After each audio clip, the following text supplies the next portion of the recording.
안녕하세요. 최인호의 나바소 인문학 토크쇼 오늘 벌써 8화입니다. 네, 예고해 드린 대로 제 옆에는 우리 유재우 작가님 나오셨는데요. 자, 유재우의 음악 이야기 LP로 듣는 클래식 토크쇼 시작해 보도록 하겠습니다. 네, 작가님 안녕하세요. 안녕하세요. 유재후입니다. 네, 잘생기셨죠? 전혀. 일단 오늘 이제 작가님과 클래식 이야기를 우리가 나눠 볼 건데 음악을 여러분 함께 영상으로 보고 들으면서 그에 관련한 또 많은 이야기들을 나눠보도록 하겠습니다. 먼저 우리 유재후 작가님에 대해서 제가 간단하게 소개를 해드리면요. 유재후 작가님은 서울대학교 불어불문학과를 졸업하시고 외환은행에 입행하셔서 파리지점장 또 경영지원 그룹장 등을 역임하셨고요. 은퇴 후에 클래식 음악 관련 글쓰기와 강연 등을 하는 음악 칼럼니스트로 활동하고 계십니다. 최근에 아주 따끈따끈한 책이죠. 네, 자, 이 책입니다. LP로 듣는 클래식을 또 이렇게 세상에 내놓으셨는데요. 사실 저는 작가님을 이제 이 토크쇼를 준비를 하면서 우리가 한 달 오래 안 됐죠? 오래 되지 않았잖아요. 근데 이 토크쇼를 준비하면서 오늘 이제 세 번째 뵙는 거죠. 그 전에 또 처음에 뵌 거까지 책방에서. 하면, 네, 책방에서. 책방에서. 그럼 오늘 네 번째 뵙는데, 네 번째밖에 뵙지 않았지만 그동안 많은 이야기를 나누었고, 또 이 책을 매개로 해서 제가 정말 클래식 퉁덩 빠졌습니다. 사실 저 클래식 감사합니다. 좋아하지 않았거든요. 많은 사람들이 저 클래식 하면은 고리타분하고 뭐 맞아요. 그걸 왜 듣나? 왜 듣나? 시간 아깝게 이런 분들도 있는데 네. 그러니까 이제 이거는 음악은 시간 예술이잖아요. 시간 미술하고 예술. 다르게. 아, 그러니까 절대적으로 시간이 많이 필요해요. 맞아요. 그리고 한 번 들었다 그래서 그게 남는 게 아니라 그냥 짧은 가요나 이런 것들은 한 번 들어도 아주 필이 꽂힐 수가 있잖아요. 근데 이거는 진짜 한 몇십 번을 들어야 조금 알게 되고 좀 더 들어가지고 자기 거가 되면은 그때부터는 훅 빠지게 되죠.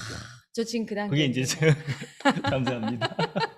LP로 듣는 클래식인데요. LP가 문득 궁금해지는 거예요. 이게 무슨 약자일 텐데. 그 LP가 요새 그 CD 판매, CD를 사는 사람 별로 없어요. 없어요. 그죠? CD는 컴팩트 디스크라고 그러잖아요. 네네. 근데 CD가 몇 년도에 나왔냐면은 벌써 40년 됐죠.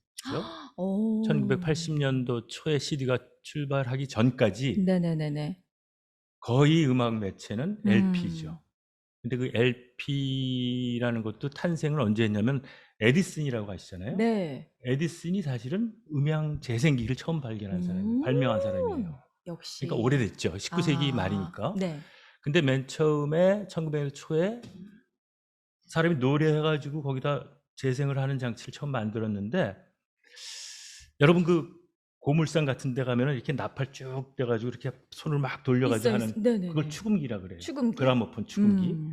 그걸로 맨 처음 시작을 했어요. 근데 네. 그게 단점이 뭐냐면 똑같이 LP판처럼 생겼는데 한 면에 많아요. 한 5분. 그리고 그것밖에. 엄청나게 빨리 돌아가고 그다음에 잘 깨지고 그게 몇 년도까지 했냐면 1947년도 8년 하여튼 1950년대 초까지 그게 유행을 했어요. 그거를 뭐라 그러냐면은 네. SP라 그럽니다. SP SP. 들어봤어요. SP의 뭐가 약자 같아요? 숏. 짧으니까. 그러니까 LP가 롱플레이인데 그러면 그러니까 숏 맞네. 숏이야 되는데 거꾸로 생각해보세요. SP가 먼저 나왔는데 자기 나 숏이다 이렇게 얘기하겠어요? 그렇진 않죠. 뭐지 그럼? 스탠다드예요. 스탠다드 플레이. 그러다가 1958년도죠. 1958년도에 1948년도에 LP를 처음으로 만들면서 장점이 뭐냐면 크기는 똑같은데 한 면에 거의 30분을 담아요. 그러니까 교향곡 하나 하면은 보통 30분 넘는데 그걸 하나에 담을 수가 있죠. 옛날에는 SP에는 그 하나에 담을 수 없어가지고 그걸 이런 레코드판 같은 걸 갖다가 사진 앨범 같은 거 있잖아요. 네네. 거기다 이렇게 척척척 해가지고 이게 한 곡이다. 그 그래서 정도로. 요새 앨범을 낸다는 게 거기서 나온 얘기예요. 음악을 뭘 내면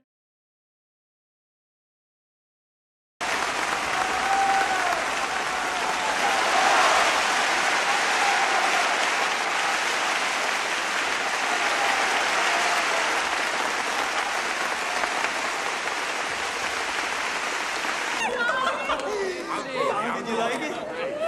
Come on, andiamo per mangiare. Let's get out of here.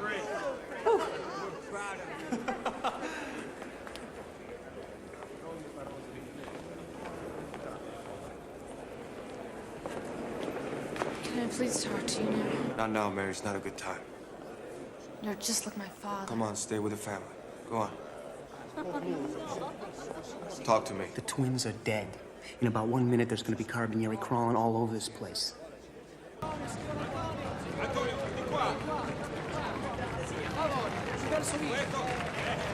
You hear the name Corleone, they're gonna think of a voice.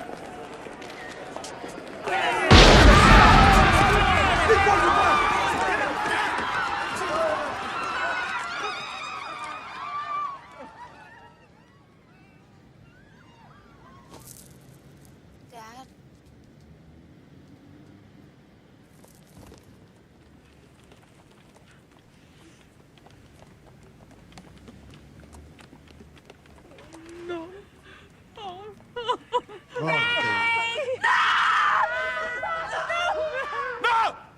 Mary!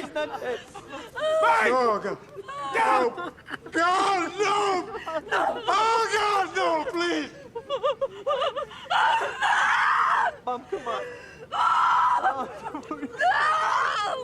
아까 말씀드리다 말았는데 그 대부 3편의 마지막 장면인데요. 네네네.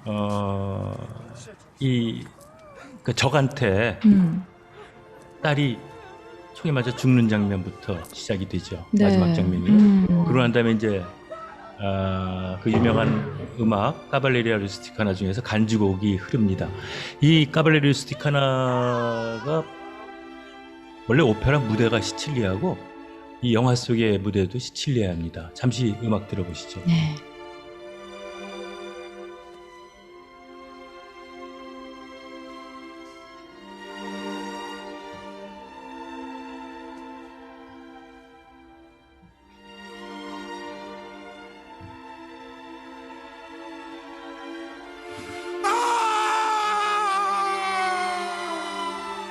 알파치노.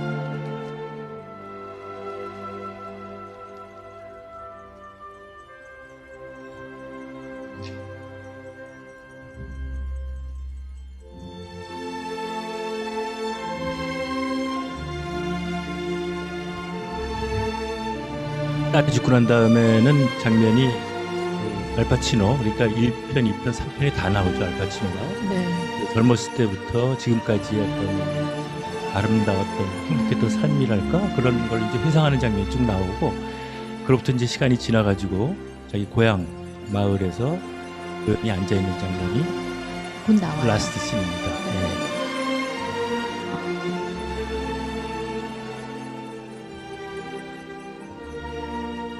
사실 영화를 보고 나서 이 음악을 접할 때와 영화를 보기 전에 이 음악을 들었을 때는 감흥이 다르더라고요. 그게 영화의 힘이죠. 그러니까. 사람이 시각과 이 청각이 같이 어울리는 게 가장 빨리 와닿죠. 네네네네네.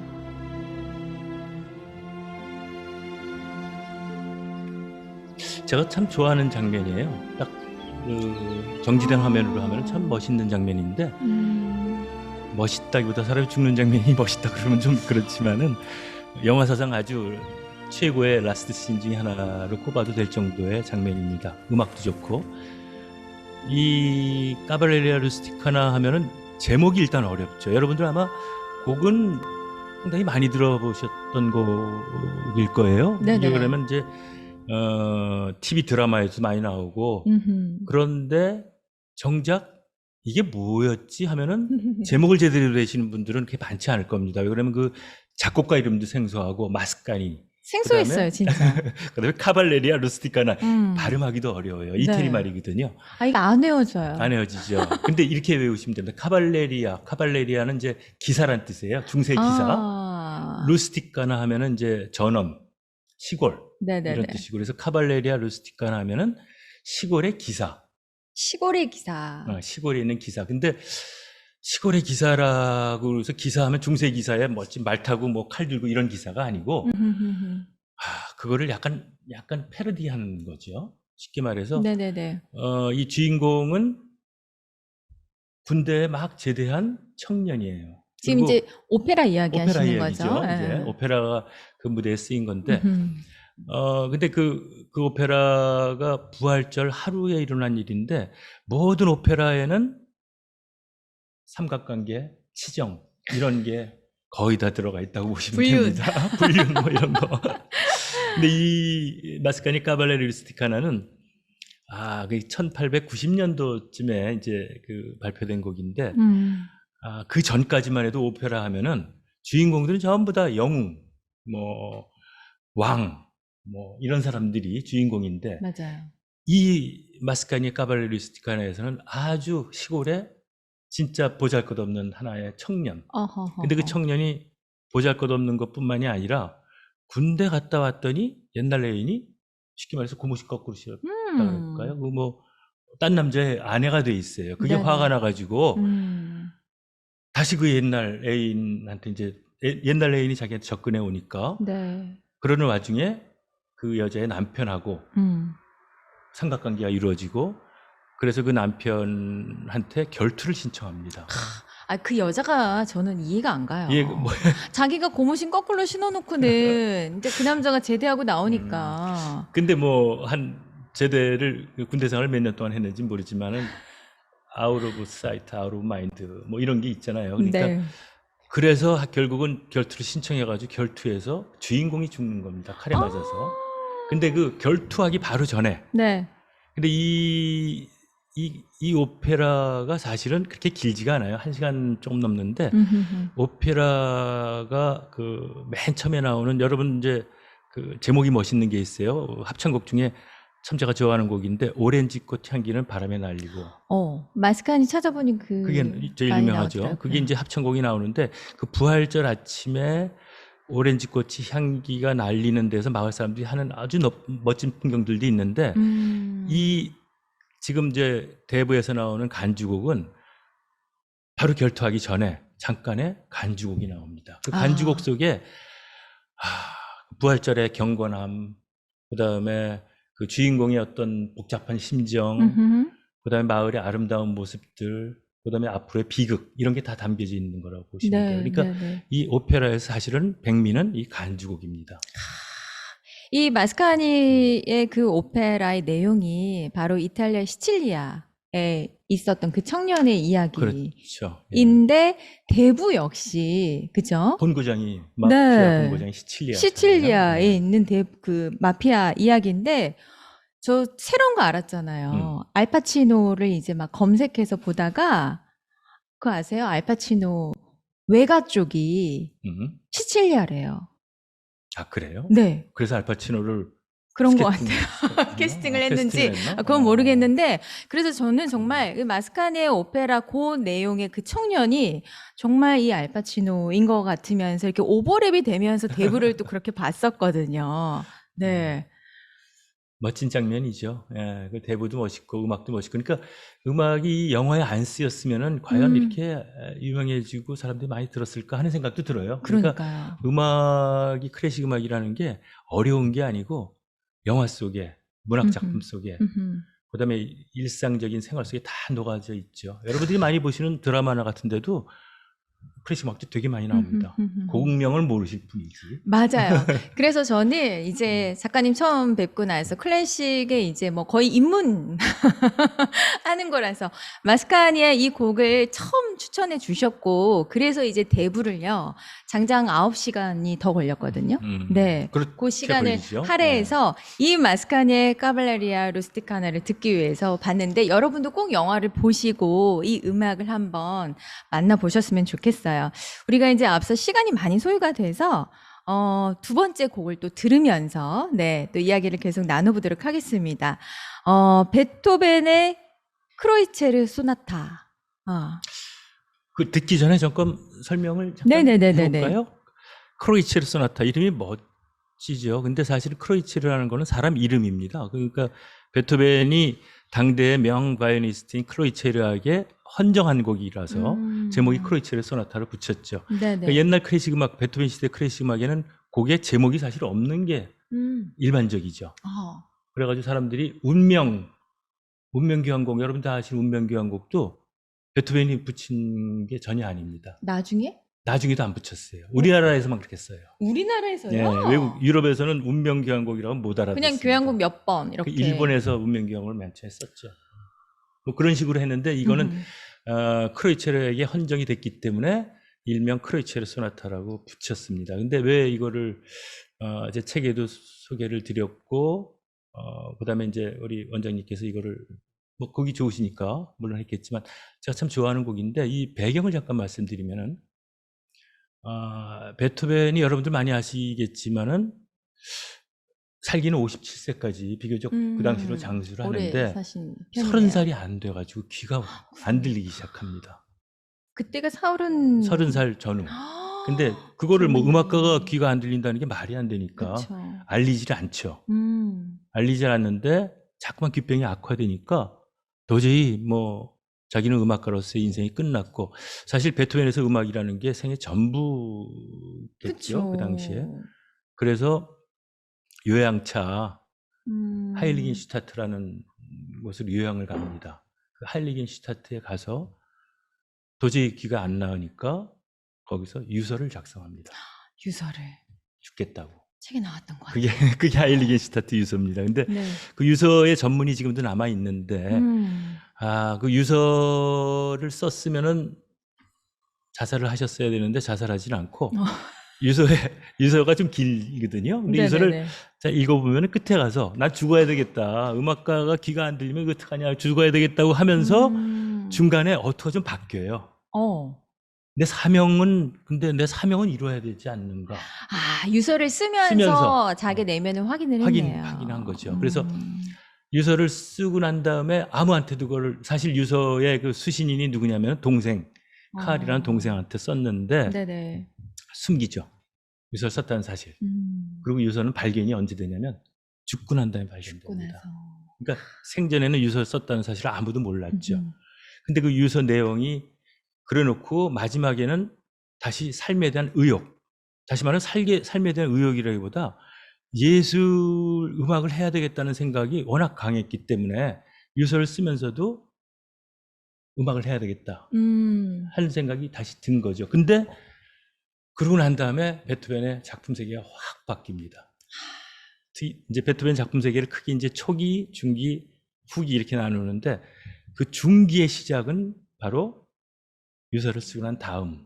그러니까 그게 완전히 바뀌긴 풍이 전환점이 됐네요. 전환점이 된 사람이 거죠. 죽었다 살아났다라는 뭐 그 말을 거예요. 하는데 바로 그 부활을 하면서 음악이 확 바뀌었네요. 그럼 이 크로이체르 소나타는 언제? 그러니까 이제 그 바뀌었다는 말씀 뭐냐면 이제 초기에는 사실은 피아노 곡들이 좀 많고 네. 여러분들이 아시는 비창 소나타라든가 뭐 월광 소나타 전부 다 그 초기 작품들이죠. 근데 약간 그 선배인 모차르트나 하이든 영향을 좀 받은 흔적도 있고 풍이. 근데 중기 하일리겐슈타트를 쓰고 난 다음에서 중기에 와서는 완전히 베토벤 본연의 자세로 돌아갑니다. 자신만의 음악을 막 하죠. 그게 1802년, 그러니까 1802년이면은 베토벤이 1770년생이니까 32살에 유서를 쓰거든요. 네. 이 곡 작곡이 1803년입니다. 그럼 귀가 들리지 않은 상태에서 그러면 완전히 안 들리진 않았는데 거의 뭐 근데 나중에는 뭐 완전히 귀머거리가 되죠. 여러분 이제 바로 들려드릴 건데 그 처음에 작가님 이제 뵐 때 제가 이제 어떤 음악을 먼저 들어보면서 얘기 나눌까요? 했을 때 바로 이 곡을 선곡을 하셨어요. 그래서 여러분이 지금 앞서 마스카니 곡을 듣고 나오면서 지금 그 감흥이 그대로 저는 또 이어졌었거든요. 그럼 여러분 일단 들어보고 또 얘기 나눠볼게요. 이 크로이체르 소나타가 크로이체르가 이제 바이올리니스트 옛날 베토벤 시대 때. 네, 예. 라고 하셨는데 음. 피아노도 함께 지금 나와요. 아, 이거는 이제 네. 조시아 벨이라고 네네. 최근 아주 가장 핫한 바이올리니스트. 네네. 뭐 이 조시아 벨이 국내 오면은 그냥 몇 분 만에 매진이 되죠. 거기하고 누가 피아니스트로 나오냐면은 유자왕이라고. 유자왕. 제가 참 좋아하긴 하는데 작가님이 유자왕 너무 좋다고. 아니 연주 잘하니까 좋죠 물론. 근데 네. 그 복장이 아주 그냥 핫하죠. 여러분 여기서 주의 깊게 보셔야 돼요. 뭘 보시냐면 이 바이올리스트와 피아니스트의 그 교감이 있죠. 그거를 깊게 보시고 나서 또 이야기 나눠보도록 하겠습니다. 일단 감상해 볼까요?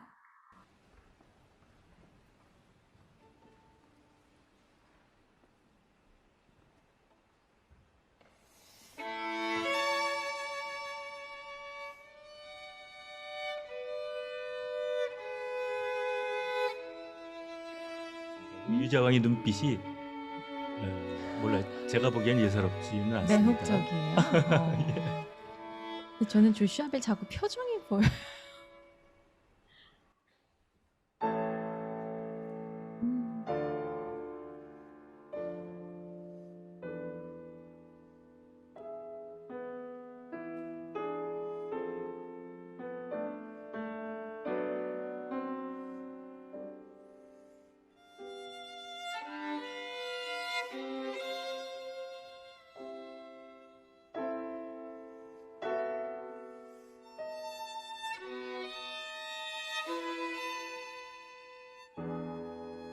아직 대화를 나누는 것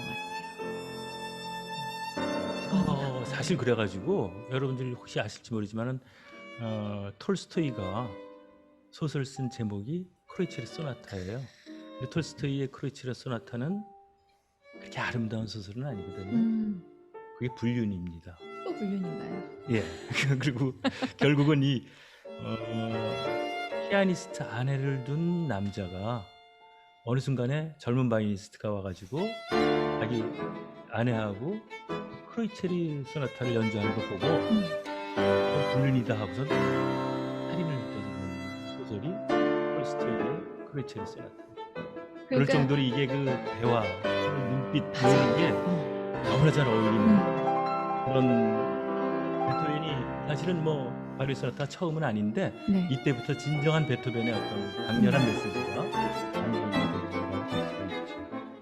그러니까 이 바이올린과 지금 피아노의 선율이 주고받는 그거에 한번 여러분 빠져보시면서 제가 좋아하는 클라이막스가 있어요. 2분 후에 나옵니다, 여러분. 거기까지 함께 들어보실게요.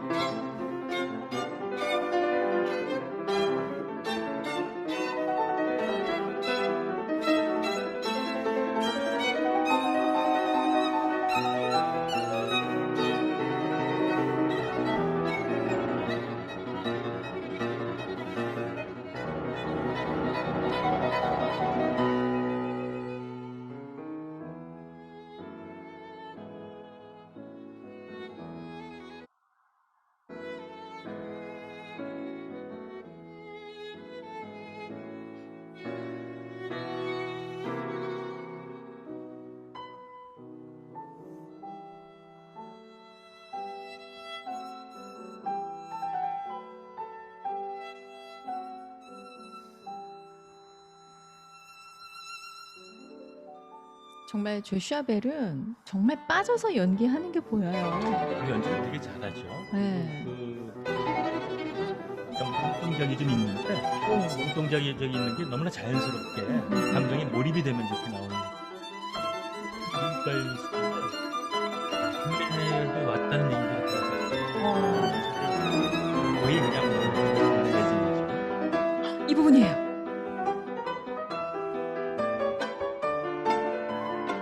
바이올린은 가끔가다가 피치카트라고 그러죠. 피치카트 그걸 손으로 뜯는 거.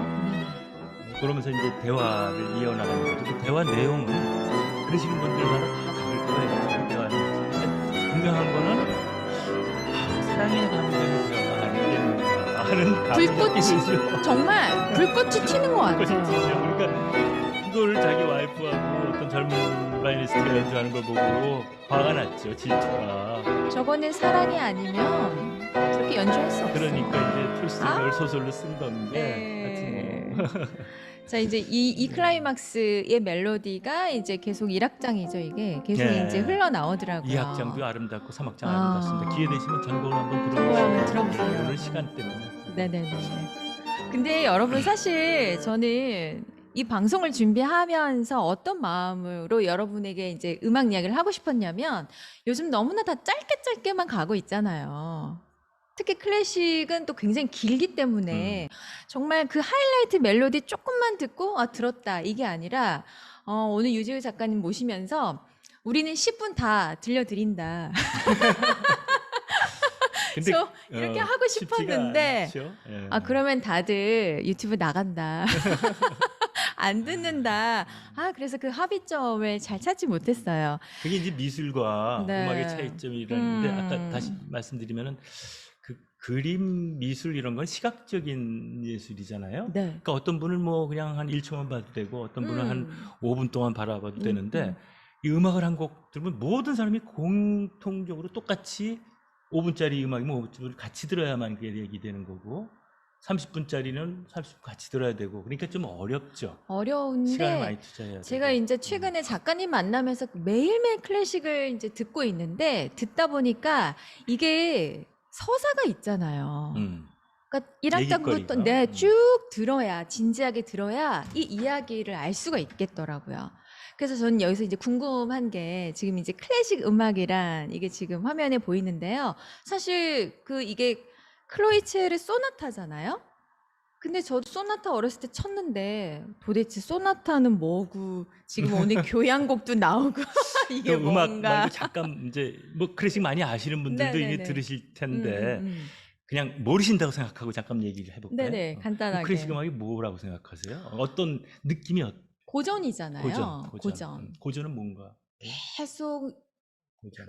많은 사람들에게 음. 전해져 내려오는 거. 끊이지 거의 않고. 뭐 정답이죠. 네네. 그러니까 클래식 음악이라는 게 이제 거기다 하나만 더 붙인다면은 음흠. 음악의 종류가 되게 많잖아요. 뭐 네. 재즈, 팝송, 올드팝, 케이팝, 뭐 뽕짝, 트로트 뭐 많은데 다 음흠. 음악이 사실은 사람의 감정을 이렇게 막 기분을 좋게 해주기도 하고 슬플 때 위로도 해주고 그런 똑같은 걸 갖고 있는데 클래식 음악하고 반대되는 개념을 통칭해서 대중음악? 대중음악이라고 그러죠. 대중음악. 그러니까 이게 대중적이 아닌 거예요. 대중적이 솔직한 말이에요. 그러니까 대중음악하고 대중적이 아닌 음악이니까 아 그럼 뭐 지네들만 듣는 건가? 뭐 이렇게 생각할 수가 맞아. 있죠. 사실 네. 옛날엔 그랬습니다. 네. 옛날엔 자기네들만 들은 자기네들이야 누구냐? 어허. 귀족, 귀족. 종교적으로 뭐 음흠. 뛰어난 사람들 이런 사람들만 듣는 하여튼 한 맞아요. 계층만을 듣는 어. 음악이에요. 그렇게 느껴졌어요. 클래식 그렇게 하면. 했죠. 근데 네. 요새도 누가 너 요새 무슨 음악 듣냐? 그러면 나 클래식을 들어 그러면 자식 잘난 체 하네. 이렇게 얘기할 수 있죠. 그러니까 뭐 막 이러잖아요. 교향곡 3번 뭐 3악장 이렇게 뭐, 해버리면 뭐야? 뭐야 쟤 뭐 아는 아는 척한가 척. 그런데 사실은 클래식의 어원 자체가 클래식 어원 제가 화면에 이제 나오겠지만은 네네네네. 클래식의 어원 자체가 여러분 그 옛날 학교에서 반 가를 때 너 몇 클래스야? 클래식 몇 반이야? 몇 반이 클래스 맞아요, 아니에요? 맞아요. 그게 뭐냐면 나누다라는 뜻 아니에요. 나누다. 나누다. 근데 나누다라는 건데 어원은 자체가 어떻게 되냐면은 옛날 그 라틴어의 클래시쿠스라는 단어가 있어요. 오. 거기서 이제 발생한 게 클래스가 나오고 클래시칼이 나오고 클래시칼 뮤직이 나오고 우리가 음흠. 말하는 그 클래식 음악이 서양어로는 그러니까 영어로는 클래시칼 뮤직이라고 그러죠. 그러니까 클래시칼 다시 말하면 계층이 있는 음악입니다. 솔직히 말씀드려서 계층이 자체가 있는 그런 음악. 뜻을 갖고 있어요. 어. 그러니까 클래시쿠스라는 뜻은 뭐냐면 라틴어로 의의 뜻입니다. 전쟁할 때 쓰이는 배, 배? 전함. 전함? 음. 전혀 의외요. 전에 의외죠. 뜻이다. 전함이 그 클래시쿠스인데 왜 거기서부터 발생이 됐냐면은 로마 시대 때 네. 그 노블리스 오블리제라는 걸 하는 게 음흠. 옛날에 전쟁하면 요새는 전쟁하면 뒤에서 장군들은 있고 야 쫄병들 앞에 나가 싸워 이러지만은 네. 옛날에는 자기가 먼저 나와 싸웠죠. 맞아요. 항상 먼저 나와서 먼저 죽기도 하고 그래서 전쟁이 일어나면은 적어도 전함 하나 정도를 바칠 수 있는 나라에 바칠 수 있는 그런 계급층을 얘기했습니다. 그러니까 있는 층이네요. 있는 층이죠. 그러니까 여력이 전함을 있는. 받칠 수 있는 층이 클래시쿠스고 그 사람들이 향유하는 문화가 어떤 면에서는 클래식이죠. 그래서 그 어떤 면에서 클래식을 이제 사전을 찾아보면 사전에 인류 최고 수준 이런 뜻이 나와요. 네네네. 거기다가 나중에 바뀐 게 가장 중요한 팩트죠. 제일 중요한 팩트가 유행을 타지 않는다. 맞아요. 그거는 맞아요. 그래서 확실해. 그래서 고전이다. 그래서 대중음악하고 나뉘어지는 겁니다. 음. 유행을 타지 않는다는 건 뭐냐? 몇백 년이 지났어도 그때 200년 전 사람도 좋아하고 지금 나도 좋아할 수 있는 네. 보편적인 인류가 가지고 있는 감정의 보편적인 거를 건드리는 음악 아닌가. 쉽게 말해서 제가 옛날에 학창 시절 때 듣던 팝송이라든가 뭐 가요라든가 이런 것들 요새 젊은 분들은 잘 안 들으시고 거꾸로 저는 솔직히 말해서 한번 들어보려고 그랬는데 BTS 음악 못 들어요. 안 들려요. 그러니까 음악이 그냥 안 들리는 거예요. 그러니까 저하고 완전히 세대가 바뀌어가지고 그렇죠. 그러니까 그거는 뭐냐? 세대에 따라서 음악이 취향이 변하잖아요. 음흠. 근데 클래식은 변하지 않는 거. 음. 그래서 제 나름대로 정의를 여기서 썼는데 시대나 유행에 따라 소멸되지 않고 남아서 오랜 기간 동안 많은 사람들에게 사랑받아온 수준 높은이라는 게 들어갈 수밖에 없는 거예요. 그러니까 뭐 고전. 클래식만 안 들으면 다 수준 낮냐? 뭐 그런 건 아니고 음악적으로 상대적으로 많은 노력이 필요한 거죠. 네네네. 공부가 필요하고 음. 그 대신에 그 노력만큼의 보상을 가져올 수 있는 음악 그렇게 생각합니다. 그래서 많이 들으시면은 그 노력한 만큼 보상이 있는 저는 그러니까, 클래스가 조금 전에 말씀하신 것처럼 정말 그 여유 있는 분들이 듣는 음악 그렇지 않고선 그 긴 음악을 들을 수가 없거든요. 그렇죠. 네. 이제 예. 그렇게만 생각하고 어렵고 난해하고 조금 좀 잘난 척하는 것 지루하고 같고. 잘난 체하는 것 같고 이렇게 듣다가 최근에 제가 이제 이렇게 말을 해요. 베토벤 교향곡 9번, 합창기하고 네, 뭐 브람스 교향곡 3번 3악장 이런 말을 그러면 친구가 하게 뭐라 됐어요. 그래요? 잘난 척하네 뭐 그러지 않아요? 잘난 척하는 그럼 거야. 뭐, 예. 제일 먼저 지금 방호 씨가 저한테 그렇게 얘기하더라고요. 아, 뭐야, 그래요? 잘난 척하는 거야? 이렇게 얘기했는데 들어보면 들어볼수록 정말 이게 내 감정과 딱딱 떨어지는 게 많죠. 보편이어서 그랬구나. 그래서 고전이구나. 그렇다면 이제 이야기가 나와서 저 그게 궁금해. 그거 알고 들으면 좋을 것 같아요. 뭐냐면 그렇죠. 예. 소나타는 뭐고 교향곡은 뭐고. 아, 이거 너무 어려워요. 근데 좀 어려운 얘기인데 참 간단하게만 또 설명하고 네네네네네네. 다음 음악을 들어볼까요? 아, 그게 사실 클래식 음악의 장벽이에요. 왜? 소나타, 교향곡, 무슨 뭐 협주곡. 치고 많아. 아니, 그 뭐 라디오에서 예를 들면 제가 이제 그 여러분들 클래식 음악을 자주 듣는 분들은 라디오 방송 중에서는 어디를 들으시게 되냐면 KBS 93.1 클래식 FM을 듣죠. 네네네네네. 거기 들으면 하여튼 24시간 내리 클래식만 나와요. 맞아요. 국악 방송 딱 1시간 거기다가 세상의 모든 음악 뭐 한두 시간 나머지는 다 클래식 음악이 나오는데 그럼 맨날 얘기할 때 예를 들면 뭐 임영웅이 부르는 뭐 이렇게 하면 끝나는데 이거는 죄송한데 작가님 네. 혹시 임영웅 씨를 우리 와이프가 사모님이 좋아해요. 좋아하시죠? 저는 잘 모르는 계속 임영웅 얘기를 아니 저희 와이프가 팬이에요. 팬이에요. 좋아요 임영웅. 뭐 잘생기기도 했고 네. 뭐 목소리는 진짜 좋아요. 예. 근데 그렇게 간단하게 얘기하는 게 아니라 예를 들면 베토벤의 뭐 운명교향곡 할 때 설명할 때 베토벤 운명교향 이렇게 안 해요. 베토벤 교향곡 넘버 5 작품 번호 67 운명 그다음에 거기다 덧붙여서 1악장 뭐 알레그로 2악장 안다테 이러면 듣기 전부터 벌써 이게 기가 질렸어. 죽죠. 질려. 네. 빰빰빰빰 나오기 전에. 네네네. 근데 옛날에도 더 그랬어요. 옛날에는 예를 들면 더 그랬던 게 뭐냐면 클래식 음악에 이제 사조를 간단히 말씀드리면은 네. 옛날 종교 음악부터 시작해가지고 그다음에 바로크 음악이라고 여러분 들어보셨죠? 바로크 음악, 그다음에 고전 음악, 낭만주의 음악 이렇게 이제 크게 대별을 하는데 아래까지 다 이렇게 보여드릴까요? 보여주셔도 돼요. 네네네. 예. 이건 형식이고 제가 지금 형식. 말씀드리는 거는 그 시대별인데 네. 시대별로 그 바로크 음악 때는 너무 듣는 계층이 한정이 돼 있었어요. 쉽게 말해서 귀족들, 뭐 좀 있는 사람들, 그렇죠. 아니면 뭐 교회에서만 하는 음악들. 그러다가 세대가 바뀌죠. 네. 그 세대가 바뀌는 가장 큰 뭐랄까 정치적인 사건이 음흠. 1789년도에 프랑스 프랑스 대혁명이죠. 대혁명. 프랑스 대혁명이 가장 큰 게 뭐냐면 왕을 그냥 단두대 죽여버리잖아요. 그리고 왕권이 무너져가면서 문화도 바뀌게 되죠. 네. 귀족과 왕만들이 향유하는 문학이 아니라 문학과 예술이 아니라 일반 대중학교도 이제 펴지기 시작합니다. 그러면 일반 대중이 하게 되면은 클래식 음악 중에서도 아니 일반 대중도 듣고 싶어 할 거 아니에요. 그럼 좀 클래식을. 쉽게.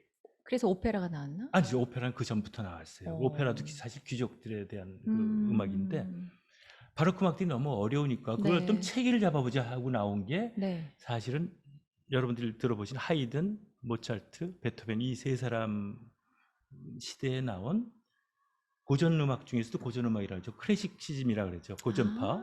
아. 거기서 나올 때 이런 지금 말씀하신 주요 형식들이 음흠. 말씀드리는 그 관현악곡의 교향곡이라든가 트리오라든가 소나타라든가 이런 형식들이 나오기 시작합니다. 아. 그 중에서 이제 오페라라든가 종교음악 이런은 바로크 시대도 있었고 네네네. 협주곡도 사실 바로크 시대에 있었어요. 근데 어. 교향곡이나 그 소나타나 아까 말씀하신 대로 교향곡은 협주곡은 대충 알겠는데 같이 하는 건데 교향곡은 뭐고 뭐 소나타는 뭔가 소나타는 뭐냐? 그러면서 이제 말씀드리는 거죠. 그게 이제 하이든, 모차르트, 베토벤 시대 그 고전파 음흠. 작곡가들에서 보다 쉽게 클래식 음악을 사실은 전달하기 위해서 만든 거죠. 요건 그러니까 이제 음악의 체계화시킨 형식이다라고만 거죠. 생각을 네. 해보면 그 교향곡도 있고 소나타도 있고 협주곡도 있다. 근데 그 중에서 이제 가장 중요한 게 지금 나오는 소나타 형식인데 아까 들려드린 게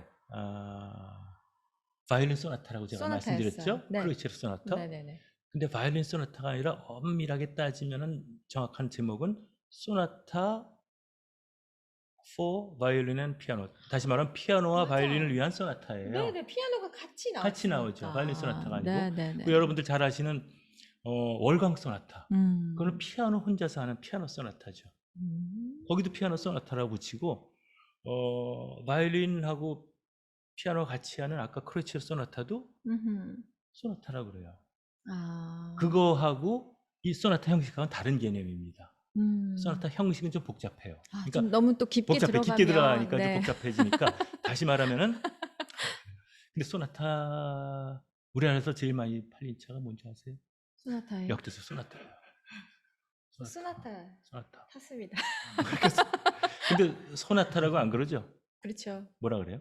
뭐라 그래요? 소나타라고 그러잖아요. 소나타죠. 그렇죠. 옛날에는 소나타라 그랬어요. 근데 어. 옛날에 지금 기아하고 현대가 같이 이제 막 지금 같은 회사가 됐지만 옛날에는 나눠져 있을 때 막 서로 싸웠잖아요. 네네네. 기아에서 소나타가 아주 잘 팔리니까 뭐라 그랬냐면은 저건 소나타는 타다 그래서 차다 그래가지고 그 이름을 소나타로 바꿨어요. 한글명을. 어허. 그 정도로 근데 소나타가 1980년대에 나와가지고 지금 최장수하는 거죠.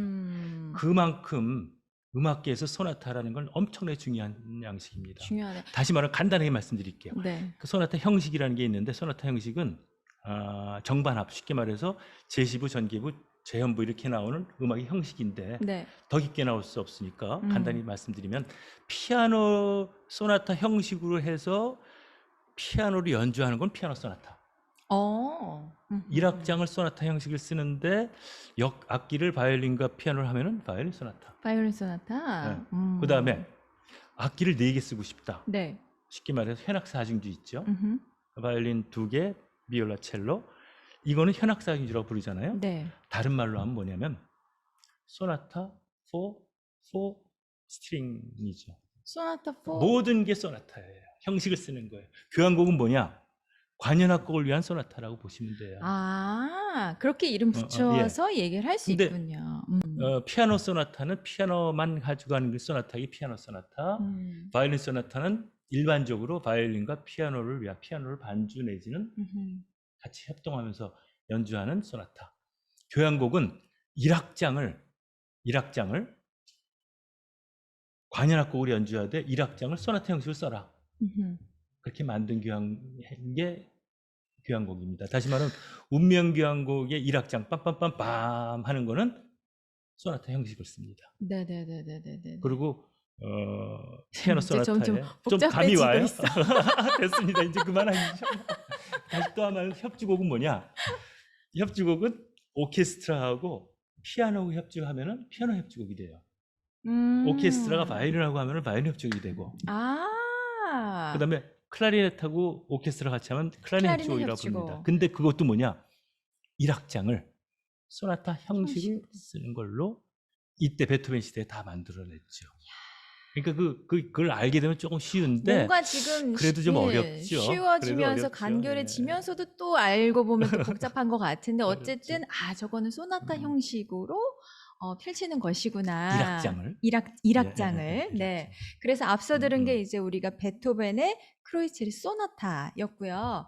지금 조금 전에 하이든 얘기 잠깐 나오셨는데 저 요 이야기 해주셨을 때 너무 재밌었거든요. 요것만 이야기 해주시고 우리 또 금방 음악 그 들어볼까. 하이든, 여러분들 하이든 하면 뭐 많이 들어보셨을 텐데 그저 원장님 하이든 교향곡이 몇 개인 줄 아세요? 엄청 많잖아요. 많죠. 네. 100개가 넘. 오, 지난번에 저한테 들으셨나요? 공부 열심히 했습니다. 하이든이 104개가 교향곡이 104개가 와, 돼요. 그러니까 베토벤이 몇 개죠? 9개잖아요. 그 전에 모차르트 몇 개일 것 같아요? 모차르트는 그럼 이제 요 중간 정도니까 한 50개 했나? 50개 비슷합니다. 41개. 41개. 베토벤은 9개. 9개밖에 안 돼요. 근데 이제 그게 왜 그러냐면은 하이든 시대에 하이든이 사실은 하이든을 일반적으로 별명을 붙이기를 모차르트는 별명이 뭐겠어요? 음악계의 신동이라고 그러죠. 천재. 맞아. 베토벤은 뭐라고 부르는지 아세요? 우리나라 사람들 악성 베토벤 그러죠. 악성. 음악의 성인. 모차르트는 음악의 천재. 천재 신동. 하이든은 교향곡의 교향곡의 아버지.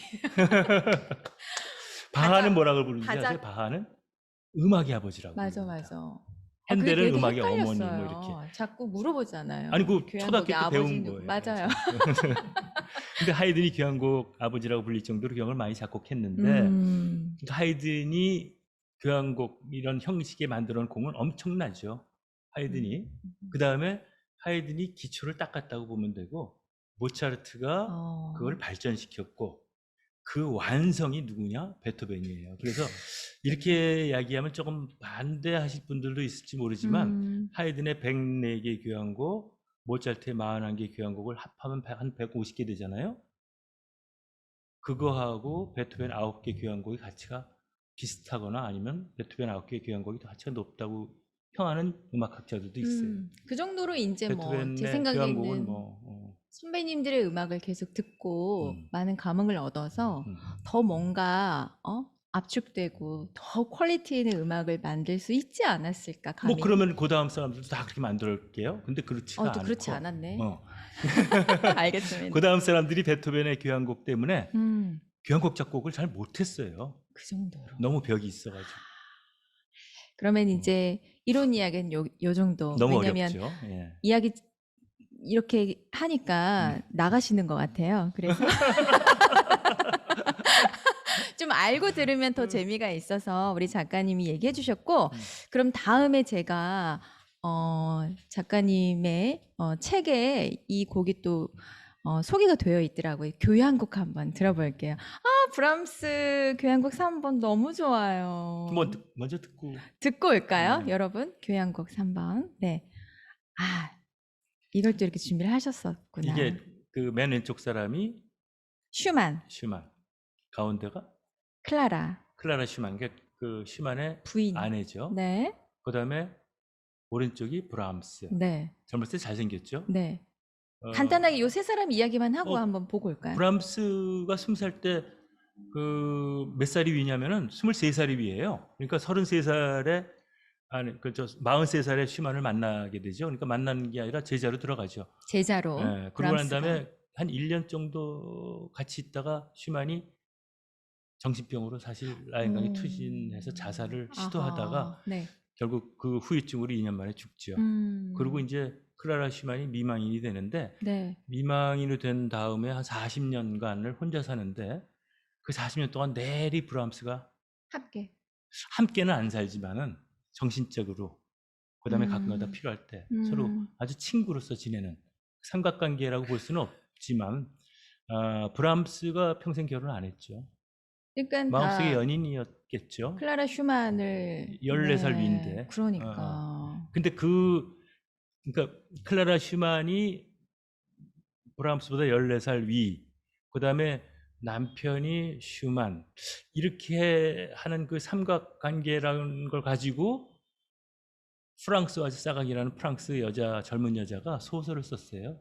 그게 이제 프랑스를 브람스를 좋아하세요. 좋아하세요. 그거를 영화로 만들었는데 네. 그 영화에 여러분들이 다 아시는 진짜 옛날의 명배우들, 프랑스의 이브 몽땅, 그다음에 미국 배우지만 스웨덴 출신의 잉그리트 버그만, 네네네네. 미국의 그 멋진 앤소니 파킨스가 나오는 영화가 있습니다. 그 50년대 영화인데 50년대 영화. 제목이 브람스를 좋아하세요. 근데 우리나라에서는 브람스를 좋아하세요 하면 누가 안 보러 올까봐 네. 제목은 이수라는 걸 붙였죠. 어. 그러니까 이제 흑백 영화인데 그 흑백 영화 그 이수의 브람스 3번의 교향곡 3악장이 쫙 깔립니다. 그러니까 바로 그거를 들려드릴게요, 여러분. 영상으로 보시면 네, 어떨까요? 영상을 보시면서 바로 첫 그 멜로디가 나오니까 놓치지 마시고 한번 들어보시기 바랍니다. 네.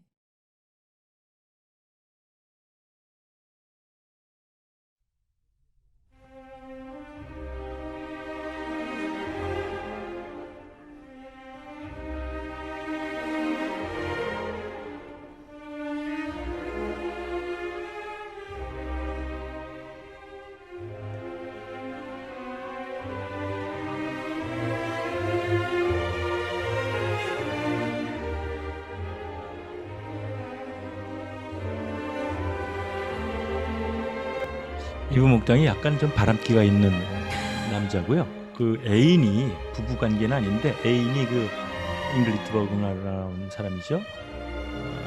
근데 어느 순간에 14살 아래인 젊은 청년이 이 중년의 잉글리트 버그나한테 첫눈에 반해요. 연상연하한테. 그러니까 지금 그러면서 이제 삼각관계가 형성되는 과정을 영화로 만든 거. 영화는 사실 소설이죠. 그러니까 브람스 이야기예요, 그죠? 거의 브람스 얘기인데 약간 좀 오. 약간 사랑의 방식은 좀 다르죠. 네네네네. 근데 이 3악장이 브람스 3번의 3악장 왜 제목이 브람스를 좋아하세요가 그러냐면요. 엄밀히 따지면은 브람스는 프랑스 사람들하고는 좀 안 맞는 음악이에요. 왜요? 전형적인 독일 계통의 음악이죠. 근데 이제 프랑스 사람들은 약간 좀 프랑스 말로 에스프리가 있다 그러나 이거 불꽃 그러니까 반짝반짝하고 좀 이상한 예술적인 감각이 있잖아요. 근데 이 브람스 음악은 아주 엄숙하고 뭐랄까 좀 비창하고 이런 음악인데 맞아, 엄숙해요. 프랑스 사람들한테 브람스라는 거는 좀 하나의 벽이었어요. 그렇죠? 그러니까 브람스를 좋아하세요라는 거는 다른 말로 하면 어떤 면에서는 이상한 걸 좋아하시네 하는 걸로 뉘앙스가 그런 겁니다. 브람스를 좋아하세요? 그런 거예요. 브람스 좋아하세요? 이거였어? 이런 거죠.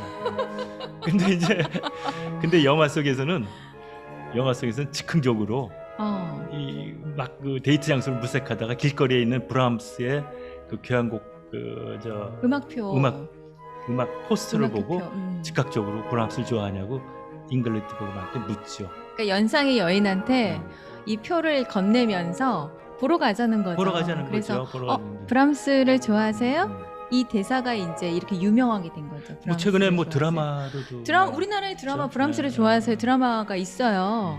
근데 내용은 전혀 이 내용은 다르죠. 아니에요. 네, 달라요. 네. 근데 저는 이제 이 앞부분에 빠바바 빠바바 이게 너무 이 강렬하게 뭐가 확 밀려오는데 브람스 곡 중에서 제일 포퓰러한 거 오, 아닐까? 맞아요. 그게 이제 이 영화 때문에 유명해진 거죠. 이 인간의 감정 중에서 사랑인데 지금 뭔가 깊게 빠져 있어. 살아있는데 그 모든 예술은 말이죠. 제 생각인데 네. 정상적인 사랑은 그렇게 예술이 안 돼요. 내가 쉽게 가질 수 없는 어떤 뭐 그런 거. 그게 이런 감정도 예술이죠. 있을 수 있고. 그러니까 참고로 뭐 음악 들으시면서 얘기 들으면은 여러분들 오페라 보시면 오페라 내용들은 거의 100% 제가 장담하는데 거의 100% 치정, 삼각관계 뭐 이런 얘기들이에요. 사랑 얘기가 빠지면 오페라가 안 됩니다. 그 이유가 뭐냐면 근데 왜 예술이냐? 예술이라는 것 자체가 인간이 자기가 현실에서 못 느끼는 거. 현실하고 좀 벽이 있는 거. 다시 말하면 상상 속에서 그려지는 거. 내가 원하고 싶은데 현실에 못하는 것들. 맞아요. 그걸 나타내는 게 문학이고 예술이고. 예술이고 음악이고 미술입니다. 그게 이제 우리를 살찌게 하는 거죠.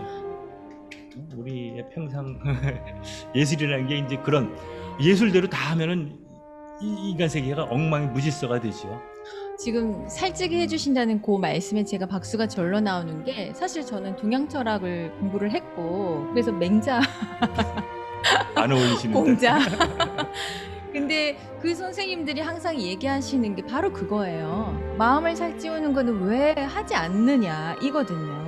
근데 지난번에 우리 정현복 교수님과 미술 얘기했을 때도 미술관에 가서 마치 나의 그 숨겨져 있던 내가 들여다보지 않았던 영혼을 마주하면서 합일하기 때문에 자유를 느낀다라는 그렇죠. 이야기가 나왔거든요.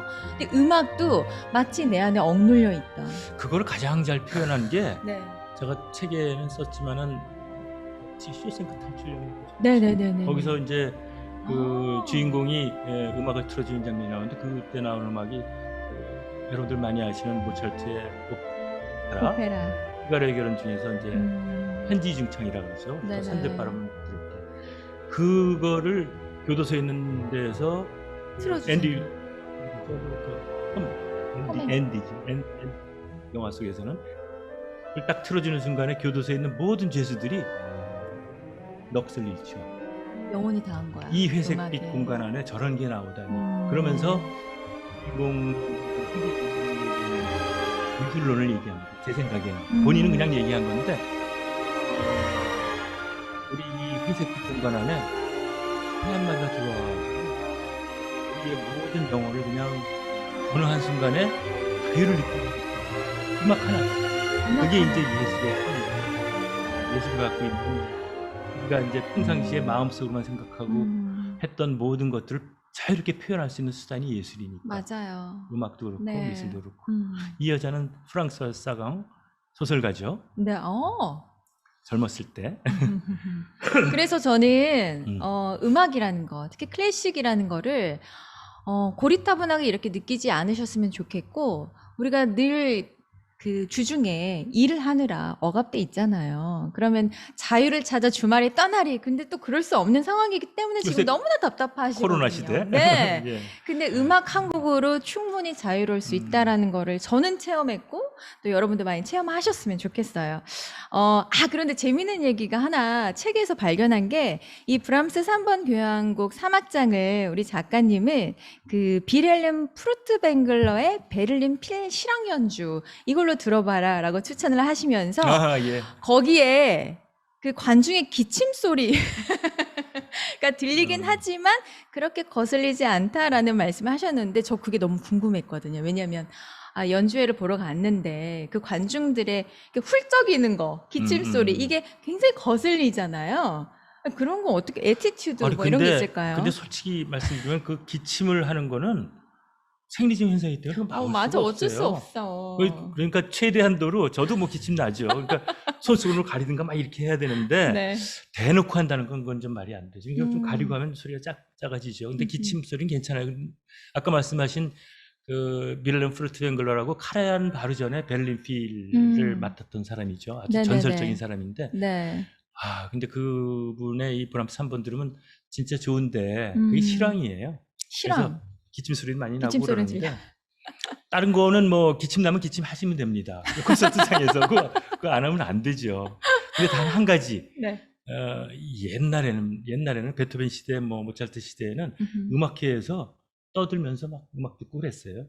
그냥 자유롭게? 뭐 박수도 막 치고. 오. 근데 어느 순간부터 엄숙해졌어요. 엄숙해졌죠. 그리고 왜 엄숙해졌냐면은 자주 못 접하는 거 음악을 들어야지 왜 이렇게 시끄러운 거 하면 안 된다. 그래가지고 이제 그래서. 바뀌어가지고 보통 아까 그 브람스 교향곡 그 3번도 4악장까지가 있거든요. 근데 이것만은 지켜주셨으면 좋겠어요. 아까 그 들려드린 음악은 3악장. 네. 1악장 끝나고 박수치고 2악장 끝나고 박수치면은 지휘자나 이 연주가들이 멘붕이 돼요. 그거 너무 궁금하던데. 왜냐면 박수를 치는 게 예의 아닌가 또 이렇게 다 멈고. 끝나야 돼. 다 끝나야. 다 끝나요. 심지어는 어떤 경우냐면은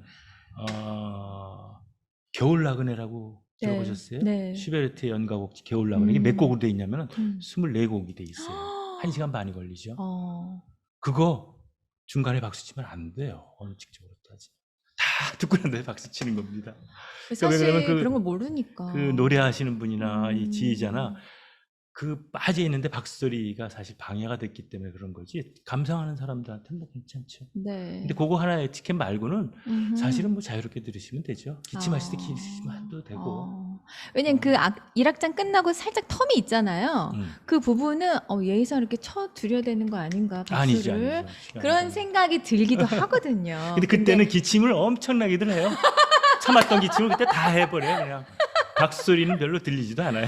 기침까지만 네 여러분 하시고 자 다음에 우리가 이제 협주곡이 이제 나왔네요. 협주곡. 네. 협주곡 아까 잠깐 말씀드렸지만은 그 교향곡이라는 거는 다시 말씀드리면 1악장을 소나타 형식으로 쓴 오케스트라를 위한 곡. 네네. 근데 협주곡은 오케스트라를 반주로 한 독주악기의 곡을 협주곡이라고 합니다. 그러니까 피아노 협주곡 하면은 피아노 피아노 협주곡. 협주곡. 지금 이거는 이제 클라리넷 클라리넷과 함께한 오케스트라 하는 게 협주곡이죠. 그러니까 아. 클라리넷 협주곡 중에서는 아마 클래식 음악 역사상 가장 유명한 곡이고 네. 모차르트가 몇 살에 돌아가시는 것 같아요? 50대? 예, 베토벤이 57세에 죽었지만 모차르트는 베토벤보다 훨씬 더 많은 곡을 작곡했는데 35세. 아이고야. 왜 이렇게 빨리 돌아가셨지? 저보다 딱 200년 전에 태어나신 분이거든요. 200년 전.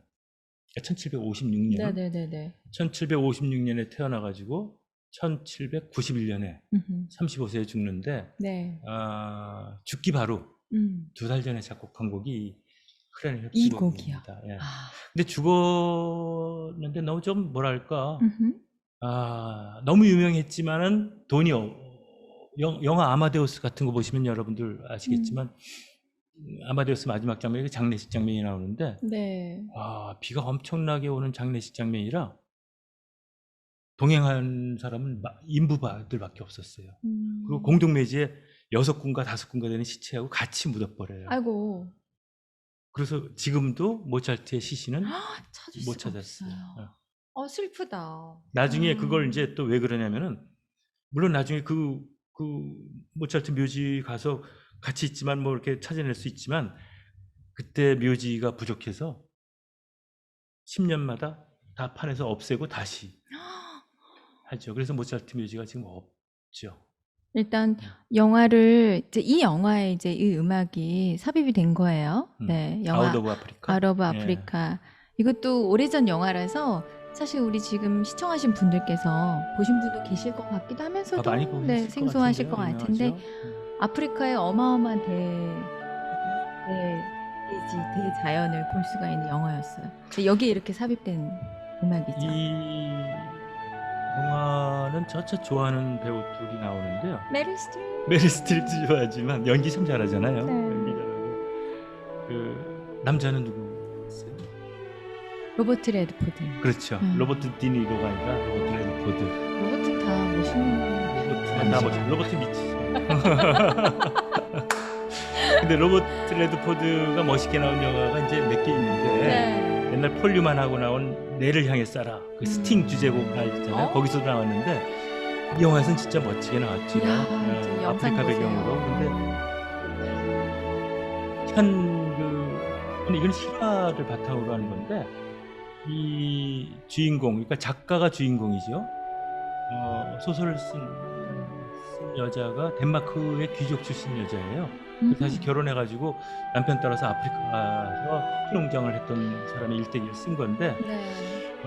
영화를 재밌게 만들기 위해서 이 로버트 레드포드라는 약간 가상의 인물을 집어넣고 영화에서는 가상일지는 모르겠어요. 근데 약간 불륜 장면이 너무 아름답게 그려진 네. 모든 불륜은 다 아름다운 게 아니라 내로남불이죠. 뭐 내가 하는 다 로맨스고 남이 하면 불륜이니까 여기에서는 내가 하는 거니까 로맨스로 그려진 거죠.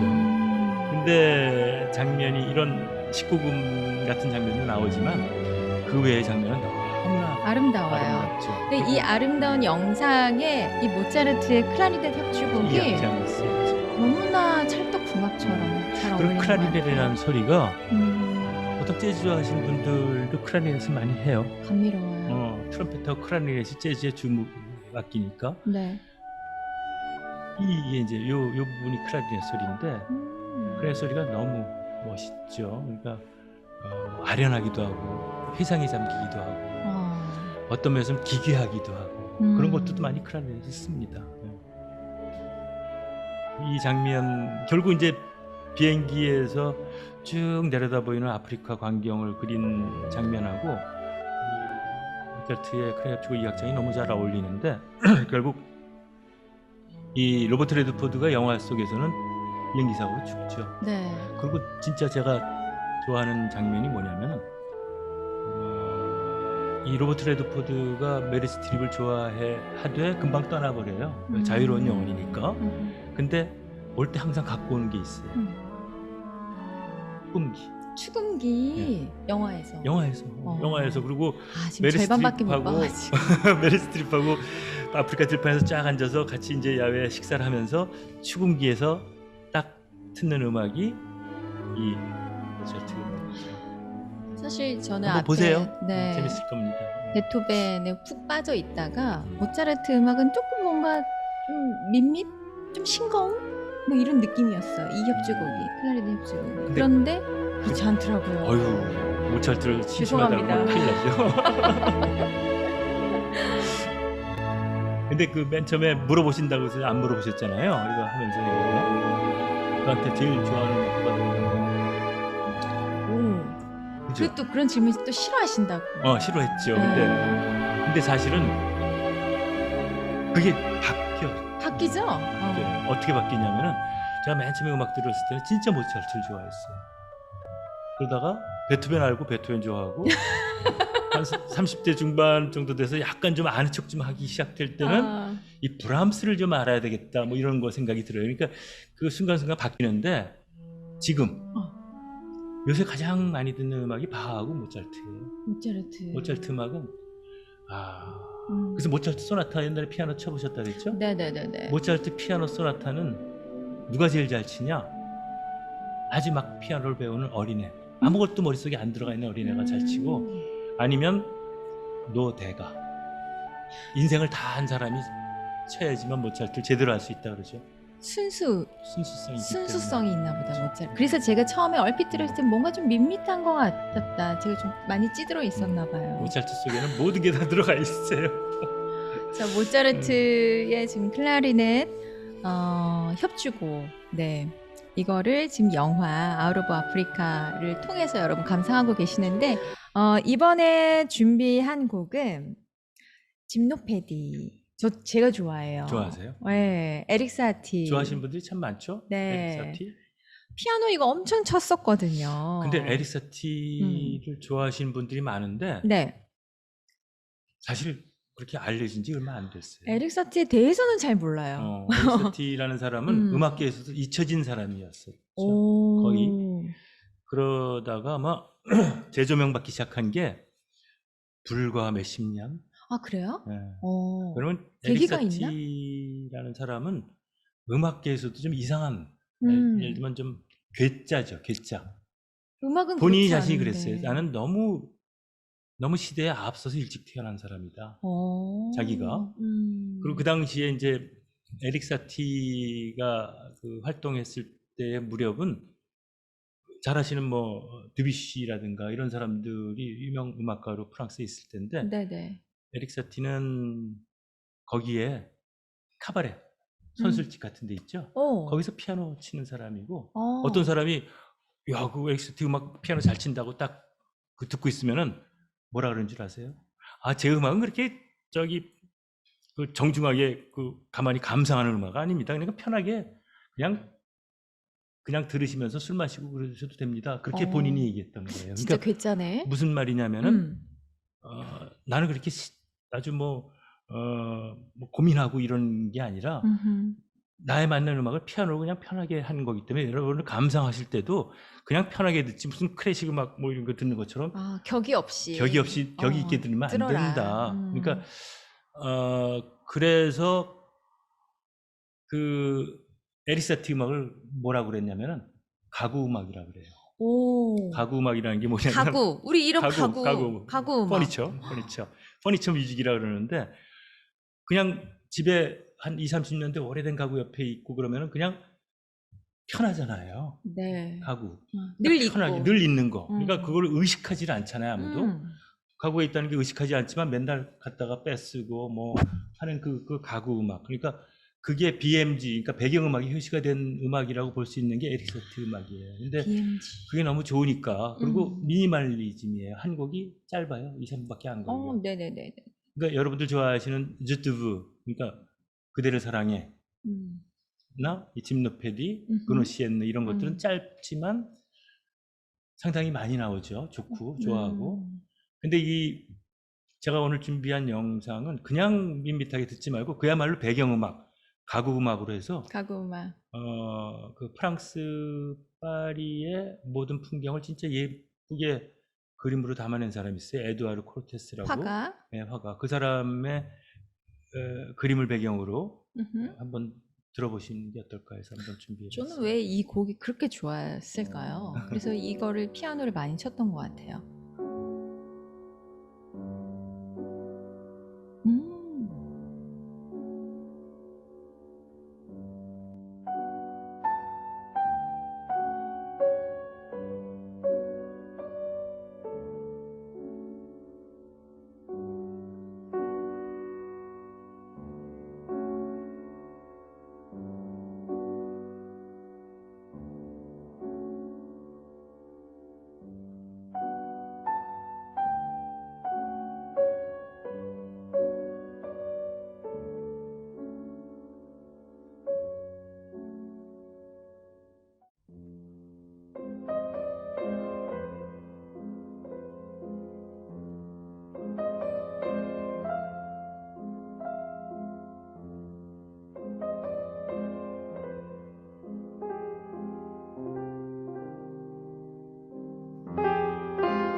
제가 고등학교 때인데 요새같이 이제 집에 오디오가 없으니까 옛날에는 음악 감상실 갔잖아요. 음악 감상실. 음악 감상실이라는 게 여러분들 혹시 좀 비교적 젊으신 분들은 잘 모를 텐데 옛날에 집에서 음악 들을 수 있는 게 라디오밖에 없으니까 음악을 제대로 들으려면 이제 음악만 들을 수 있는 공간이 음악 감상실 가는데 그게 주로 명동 종로에 있었어요. 종로에. 그러니까 거기를 이제 학창 시절에 주로 갔는데 어디인가요, 음악 감상실?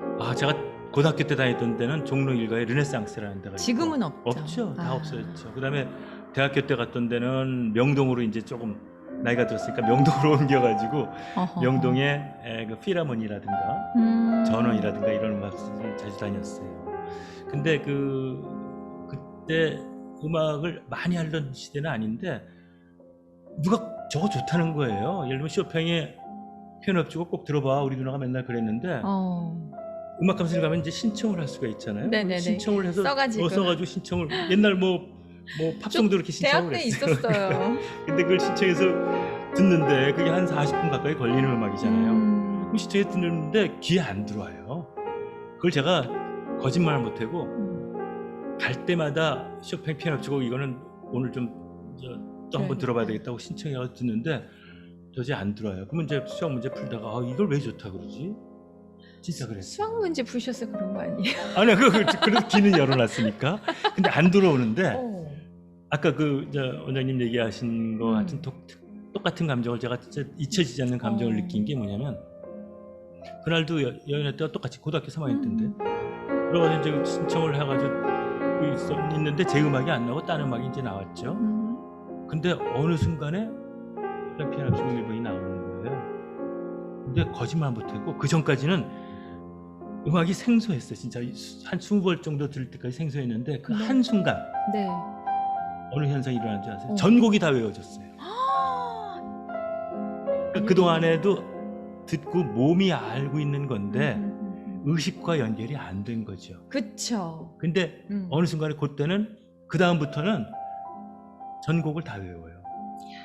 근데 예를 들면 그게 20번째라고 하면 19번째까지는 오리무중 전체적인 무슨 클래식이 막 어렵다. 어느 순간에 옵니다. 어느 순간. 어느 순간. 뭐 말로 표현할 수가 없고. 그러니까 어렵죠. 그 어느 저는 순간이 안 오니까 잘 의식과의 연결보다는 무의식과 연결 같아요. 무의식 그쵸. 무의식 속에 사람의 그 감이 있죠. 근데 그 말이 먼저겠어요? 음악이 먼저겠어요? 저번에도 그 질문 한 번 하셨는데 했죠. 뭐라 그랬어요? 저는 말하다가 인간이 태어나면서 말은 말을 하기 그쵸. 시작했고 음악을 했게 했죠. 응. 근데 저는 100% 확신합니다. 음악이 먼저. 흥얼흥얼 이렇게 했을 것 같아. 음악이 먼저. 음악이 먼저로 확신해. 왜 그 이유가 있는 게 지금 뭐 방송 보시는 분도 알겠지만은 학교 다닐 때 초등학교 다닐 때 그 동요 들어보면 동요의 가사 제목하고 너 가사 대라 그러면 음악 없이 가사 될 수 있는 사람들 별로 없어요. 그러니까 멜로디 빼고 가사만 적을 잘 수는 쉽지 않아요. 힘들죠. 근데 그 멜로디 있으면 다 가사가 생각나요. 가사 적을 때 잠깐만 그 노래 부르면서 초록빛 바닷물 초록빛 바닷물이구나. 두 손을 두 손을 그러니까. 이렇게 되죠. 그건 뭘까? 그게 왜냐? 어. 음악과 감각이 우선적으로 오랫동안 남아 있는 겁니다. 그러니까 약간의 언어라는 거는 머리를 좀 써야 되는 거고 기억력이라는 게 수반이 의식적인 기억력이 수반이 되는데 음악은 무의식적인로 잠재의 속에 항상 남아 있죠. 그래서 옛날 그 클래식 음악 사실은 뭐 옛날 종교 음악도 할 때는 언어를 모르니까 음악을 한 거가 많아요. 그림도 그렇고 그게 예술의 힘이라고 볼 수 있죠. 예술의 힘. 예. 정말 소리는 특히 음악은 정말 들으면 들을수록 영적인 소리인 것 같아요. 영에 가까운 소리인 것 같아요.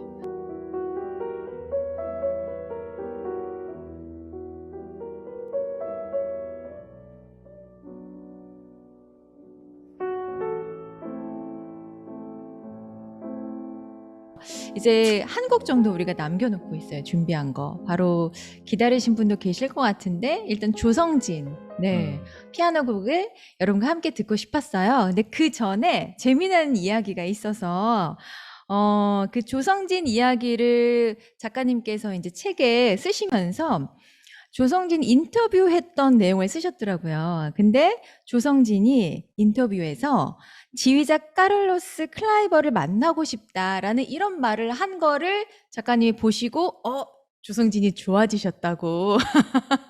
그래서 좀 궁금한 거예요. 그게 이제 지휘자 2015년 카를로스 클라이버가 누군가. 2015년에 아마 음. 쇼팽 콩쿠르 우승한 다음에 지금 이분이에요. 쇼팽 콩쿠르 우승한 다음에 조선일보가 인터뷰 장면인데 거기서 뭐라고 돼 있냐면 누구 음악가를 좋아하세요? 이런 질문을 했어요. 그랬더니 조성진이 제가 꼭 만나고 싶은 음악가가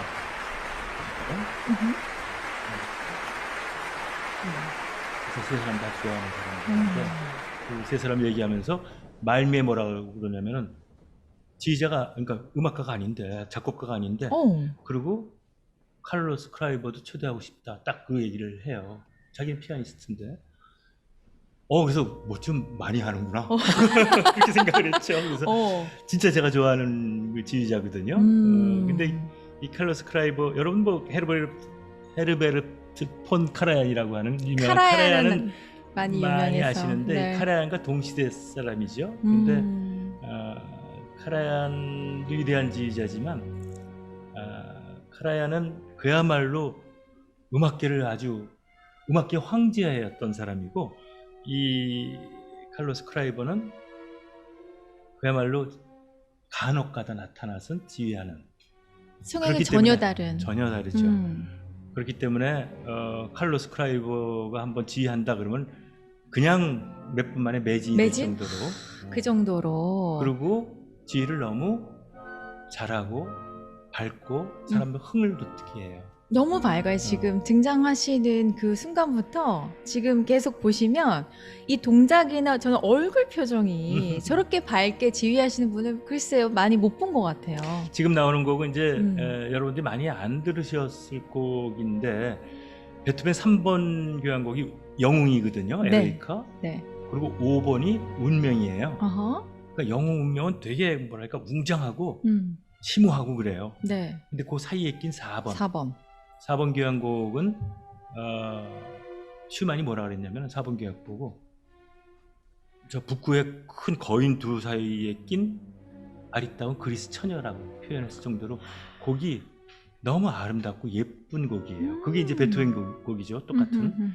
근데 이 연주를 실황으로 한 건데 첫 부분은 이제 약간 서주로 좀 느릿하게 시작합니다. 네네, 그런 지금. 다음에 이제 본 주제가 나올 때는 그때 칼로스 크라이버의 지휘 모습 보면은 네. 그냥 모습 보는 것만 해도 어. 너무 흥겹죠. 방금 지금 이걸 보시면 그 연주자들 뒤에 관중들이 서 있는 것 같아요. 그렇게 볼 수가 있나? 연주자들 뒤에 있죠. 배경에. 그걸 합창석이라 그래요. 아. 흔히들 많이 하죠. 제일 싼 석입니다. 저기 서서 보고 싶다. 그럴 수 있죠. 지휘자를 보려면 그 합창석에서 보면 되죠. 사실 저는 이제 전에 리더십 강의를 할 때 이제 나오네요. 저 순간이죠, 지금. 여기선 좀 이따 나오겠죠. 네. 이야. 이 카라얀과 네, 이순가. 저 동작 말씀이신 거죠? 그죠? 한이 차 있어요. 그래서 궁금한 게 카라얀과 많이 비교하는 리더십으로 이제 그 대상으로 카를로스 클라이버를 얘기하곤 하는데 저는 사실 궁금한 게 지휘자라 하면 솔직히 이건 너무 무지한 얘기 같지만 지금 연주하시는 모습에서 보면 이렇게 팔을 휘두르면서 지휘를 근데 뭐 하시는 전체를 거잖아요. 다 하나 뭐 이런 거지. 근데 또 악기를 연주하는 연주자들 보면 지휘자를 쳐다보지 않은 것 같아요. 그냥 악보를 보고 있는 것 같아요. 근데 지휘자의 역할이 어느 정도인지가 가늠이 잘 되지 않아요. 이 교향곡이나 이런 데에서는 그냥 절대적이라고 절대적이에요? 절대적. 왜 그러면 여러분들이 보는, 그러니까 우리가 이제 연주회장에서 보는 그 장면은 한 시간 동안 하는 거지만 그 전에 며칠 동안 리허설을 하죠. 그러니까 그 단원들과 각 악기와 지휘자가 호흡을 맞추는데 절대적으로 지휘자의 모든 걸 따르게 돼 있어요. 그러니까 정명훈이 서울시향을 지휘한다 그러면 며칠 전에 그 곡을 연주하기 전에 정명훈이가 하나하나 클라리넷은 이렇게 해야 되고 이쪽 부분에서 바이올린은 세게 나오든가 약하게 나와야 되고 미리 다 지정을 하는 거죠. 그거 실제 연주에서는 다 어레인지가 된 상태에서 연주를 하는 거예요. 그러니까 뭐 다 됐으니까 지휘자를 간혹가다 안 봐도 되고 악보 봐도 되죠. 그러니까 전 무대는 최종이고 그럼요. 그 전에 일단 뭐 곡을 다 지휘자마다 해석하는 게 다를 수가 있겠네요. 완전히 다르다. 그러니까 예를 들면 베토벤 교향곡 이건 좀 4번이지만 5번 교향곡 연주할 때 심지어는 곡 전체가 좀 심하게 생각하면 10분이 차이가 나요. 그 정도로? 40분 걸리는 사람도 있고 30분 걸리는 사람도 있어요. 빰빰빰빰 하는 사람도 있고 빰빰빰빰 하는 사람도 있고 그러니까 이게 완전히 곡 해석이 느낌이 분위기에 따라서 100% 다릅니다. 지금 저 원장님이 치시는 피아노 네네네. 아까 그 베리세트하고 중요표. 아까 그 뭐 누가 쳤는지 모르지만 그 사람이 치는 거를 그러네요. 그렇게 비교하긴 저의 뭐하지만 곡 해석은 아주 엉망이었어요. 똑같은 사람이 똑같은 악보를 보고 치더라도 천차만별이죠. 그래서 누구 지휘의 가장 연주다 이게 정말 중요하구나. 네네네. 그거에서 이제 우리 조성진 피아니스트가 근데 저는 깜짝 놀란 게 네. 조성진은 피아니스트 아니에요. 네. 사실 피아니스트가 피아를 클래스 크라이버는 그러니까 보지 못했어요. 조성진 씨가 태어나기 전에 이분이 몇 년도에 돌아가시면 저 20년 정도 되거든요. 그러니까 조성진이 아주 어렸던가 거의 못 봤을 텐데 클래스 크라이버를 딱 지명해서 했기 때문에 이 조성진 씨는 뭔가 좀 있구나. 좀 아는 그래서 그 단지 그냥 쇼팽 콩쿠르의 우승자만이 아니라 음악에 상당히 여러 가지로 깊이 있는 음악가네요. 음악가구나 하는 생각이 좀 들었죠. 그래서 당장 조성진 LP를 샀죠. 아. 왜 샀냐면은 연주회는 못 가요. 조성진 연주해요? 그냥 몇 분 만에 매진돼요. 보고 싶어도 표를 빨리 살 수 있는 이유이기 때문에 그래서 이제 LP를 LP로. 발라드 LP를 사가지고 들었는데 잘 치. 그래서 이제 마지막에 영상으로. 우리가 조성진의 쇼팽의 이제 4개의 발라드, 조성진의 발라드 음악을 준비를 했는데 정말 음악가로서도 깊이가 있고 사실 저는 잘 모르거든요. 근데 왜 조성진 하는지 단순히 콩쿠르에서 1위를 해서인가 이 정도만 이제 알고 있어서 뭐 제일 잘 치는 네. 피아니스트라고 볼 수는 없죠. 음. 근데 요 나이에 나이에. 그 지금 뭐 여러 피아니스트들이 수없이 많지만 네네. 그 조성진 또래의 나이의 연주가들 중에서는 제일 그래도 음흠. 요새 좀 연주를 잘한다고 할 수가 있지 않을까요? 그러면 네네네네. 쇼팽 콩쿠르라는 게 5년 만에 한 번 열리는데, 그러니까 피아노 콩쿠르의 올림픽이라고 볼 정도예요. 거기서 우승했다는 거는 완전히 뭐 최고. 그러면 아카데미상 받은 거나 똑같아요, 기생충이. 음. 저는 그렇게 평가를 해요. 근데 그런 이제 것 같아요. 많은 분들은 영화 아카데미상이 물론 더 좋은 거지만 네네. 그 정도로 그 음악계에서는 상당히 센세이셔널한 사건이죠. 사실 그래서 조성진 음악가 덕분에 클래식에 또 많이 입문하신 분들도 되게 많이 많죠, 계시고, 많죠. 네. 또 피아노는 우리에게 굉장히 친숙한 악기라서. 근데 제가 파리에 살 때 음. 바로 옆 아파트에 그 조성진 씨가 살았다 그러거든요. 어머, 진짜요? 근데 알고 보니까 네. 제가 가고 난 다음에 제 후임자하고 같은 시기에 살았어요. 그 정연복 씨하고. 우리 이전에 오셨던 여러분 정연복 작가님. 아니 제가 파리 어머, 지점장을 세상에. 하고 난 다음에 네. 그 다음 지점장이 정연복 씨 남편이었거든요. 어. 그러니까 제 집을 물려받은 거죠. 음. 제가 살던 공간을. 근데 그 바로 옆 아파트에, 그래서 슈퍼에서 조성진 씨를 많이 봤대요. 근데 그 당시에는 그냥 어린 공부하러 친구. 온 피아니스트구나 이렇게 생각을 했다 아. 그러죠. 지금 막 지금은 뭐 그때 사인이라도 좀 유명해져서 받을 안 걸. 되죠. 네, 우리가 그럼 조성진의 발라드를 한번 들어보면서 얘기를 할 건데 쇼팽 곡을 쳤어요, 발라드. 음악은 오늘 들려드린 거를 계속해서 들어보시면서 그렇다면 자연스럽게 또 음악을 계속 찾아 들으실 것 같아요. 네, 음악의 힘에 대해서 여러분 느끼셨으면 좋겠고 끝으로 우리 작가님의 인사 말씀 들어볼까요? 오늘 소감 말씀? 뭐 저는 사실 이렇게 방송식으로 카메라 앉은 게 처음이기 때문에 네. 좀 어색하기도 하고 뭐. 근데 일단은 뭐 음악 얘기 나오니까 뭐 고향에 온 듯한 느낌도 들고 뭐 그렇죠. 음악 듣는 거가 하나의 어떤 뭐랄까 의식은 아니지만 저와 비슷하게 이제 취미로 막 LP를 많이 듣는 사람들은 그 LP 하나에 소중하게 이렇게 쫙 하는 그 듣기 전에 LP판 닦고 그런 모든 행위들. 이런 게 전부 다 음악과 관련된 거거든요. 사실 음악회 가게 되면 여러분들 음악회 갈 때 저녁 뭐 먹을 것도 꼭 생각하잖아요. 맞아요. 그리고 가서 무슨 옷을 입고 갈까? 의상. 가서 만나면 어떻게 할까? 그러니까 그게 하나의 음악을 제대로 듣기에는 음악만이 아니라 그 전과 후의 어떤 의식이라 그럴까? 그런 게 뒷받침되면 더 기억에 좋을 남고 것 좋죠. 그러면 음악을 제가 솔직해야죠. 고가의 플레이어까지는 좀 힘들지만 괜찮을까요, 작가님? 뭐 나중에 제가 갖고 있는 거는 음반밖에 없거든요. LP밖에 없으니까. 몇 장 LP. 있으시더라? 안 어마어마하시던데. 세봤는데 하여튼 10,000장은 되는 것 같은데 잘 모르겠어요. 평생을 모으신 집중해서. LP를 다음에 모실 때 그 중에서 몇 장 여러분과 함께 나눴으면 더 좋을 것 같고요. 다음엔 더 매끄러운 시간으로 여러분께 인사드리겠습니다. 잠깐 예고편 말씀드리면요. 5월 달에는요. 늙음에 대해서 여러분 얘기 나눠볼까 합니다. 작가님 어때요? 늙음에 대해서. 네. 저는 젊어서 아직. 젊은데 늙음에 대한 이야기는 어떻게 하면 우리가 잘 늙어가나 삶에 대한 이야기를 나눠주실 분이 유형준 교수님 모시고 이야기 나눌 건데요. 의사 선생님인데 인문학을 교차하면서 의료 현장에서 의료 인문학을 펼치시는 정말 멋진 분이세요. 네, 시인이시고 수필가이신 의사 선생님을 다음 달에 여러분 늙음에 대해서 얘기 나눠보도록 하겠습니다.